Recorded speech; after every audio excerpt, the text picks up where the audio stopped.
Israel के खूनी हमले तेज होते जा रहे हैं और अब उसके टारगेट पर गाजा का वो इलाका है जो हमास का सबसे खतरनाक गढ़ माना जाता है। लेकिन इजराइल ने इस इलाके को भी रौंदना शुरू कर दिया है। हालात ऐसे हो चले हैं कि 4 लाख की आबादी रातों रात गायब हो गई है।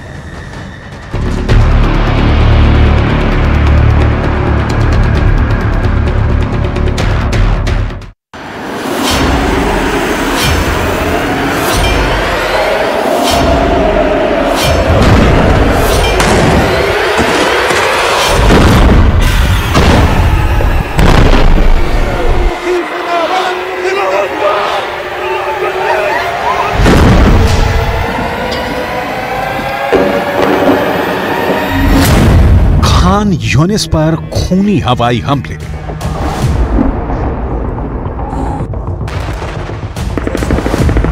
छह हफ्ते की जंग में गाजा पट्टी खून की पट्टी बन चुकी है। इजराइल की प्रचंड बमबारी और जमीनी हमले में उत्तरी गाजा की 90% आबादी दक्षिणी गाजा की तरफ भाग चुकी है। उत्तरी गाजा में 1.5 से 2 लाख लोग बचे हैं जो भयानक हमलों के बीच अब दक्षिणी गाजा की तरफ भाग नहीं पा रहे हैं। इजरायली सेना एक तरह से उत्तरी गाजा में जीत का ऐलान कर चुकी है और हमास के 10,000 से ज्यादा लड़ाकों का सफाया इजरायली सेना अब तक कर चुकी है।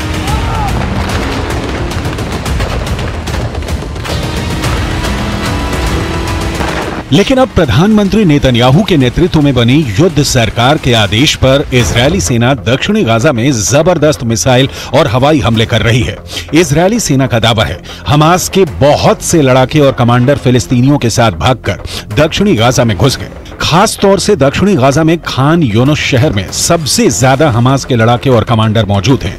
यही वजह है कि अब इजरायली सेना जमीन से मिली खुफिया जानकारी के आधार पर दक्षिणी गाजा के खान यूनिस शहर पर हमला कर रही है।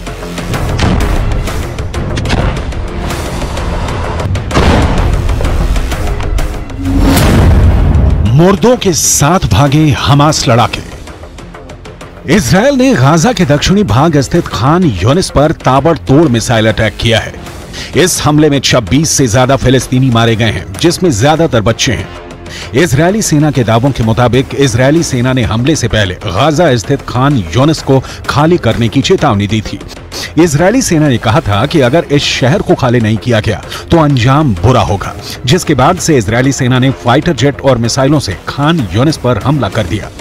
फिलिस्तीनियों का दावा है कि इजरायल के इस हमले में एक ही परिवार के 11 लोगों की मौत हो गई है।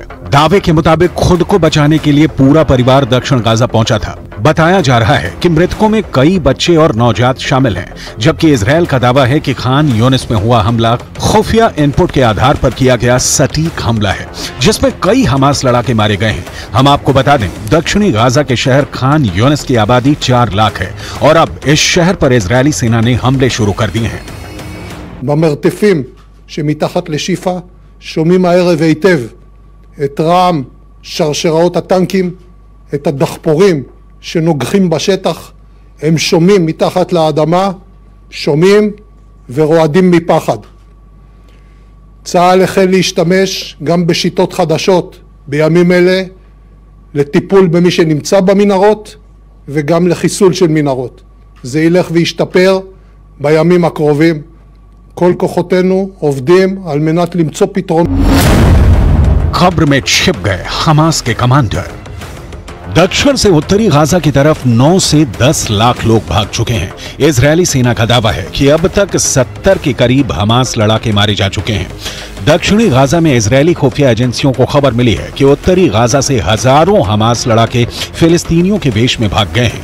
खबर तो यहां तक आ रही है कि एम्बुलेंस में रखे जनाजों के बीच हमास लड़ाके उत्तरी गाजा से दक्षिणी गाजा की तरफ भागे हैं। कुछ ऐसी भी खबरें हैं कि हमास के कुछ कमांडर और लड़ाकों ने कब्रिस्तान में पनाह ले रखी है।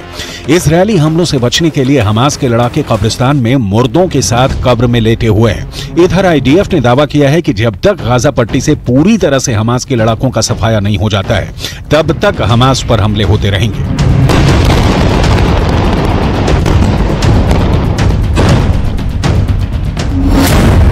दक्षिणी गाजा में इजरायल का आखिरी युद्ध।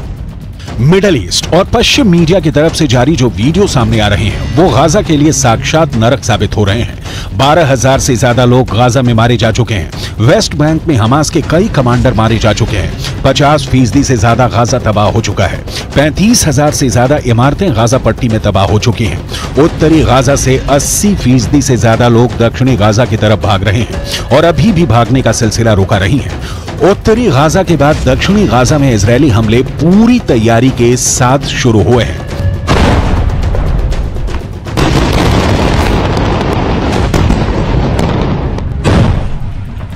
קודם כל אני חוזר ואומר, שליטה ביטחונית כוללת עם יכולת להיכנס מתי שרוצים כדי לחסל מחבלים שיכולים לצוץ מחדש של צה"ל, של מדינת ישראל. עכשיו, אני יכול להגיד לך מה לא יהיה. לא יהיה חמאס. קודם כל אני חוזר ואומר, שליטה ביטחונית כוללת עם יכולת להיכנס מתי שרוצים כדי לחסל מחבלים שיכולים לצוץ מחדש של צה"ל, של מדינת ישראל. עכשיו, אני יכול להגיד לך מה לא יהיה. לא יהיה חמאס.